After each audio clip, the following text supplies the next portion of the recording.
के बनहू घर वाला भाटो कब तोर दीदी के बनहू घर वाला भाटो कब चीचा कहूँगा वो दीदी के बनवे घर वाला चीचा कहूँगा रोना भाटो कहूँगा वो दीदी के बनवे घर वाला भाटो कहूँगा हे गाड़ी खा के चाटो कइबे रोना भाटो कहूँगा वो दीदी के बनवे घर वाला भाटो कहूँगा रोना चीचा कहूँगा वो दीदी के बनवे घर वाला चीचा कहूँगा भाटो कब तोर दीदी के बनहू में का भाटो कब रोना भाटो कहूँगा वो दीदी के बनवे घर वाला भाटो कहूँगा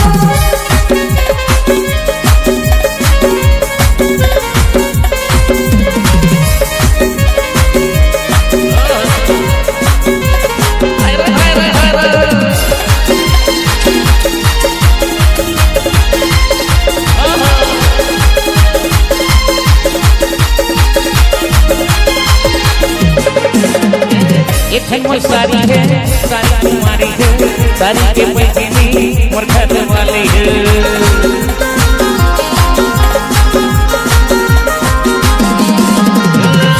मोर सारी है सारी तुम्हारी है सारी के पैसे नहीं मोर घर वाले है सारी के बहनी मोर घर वाले है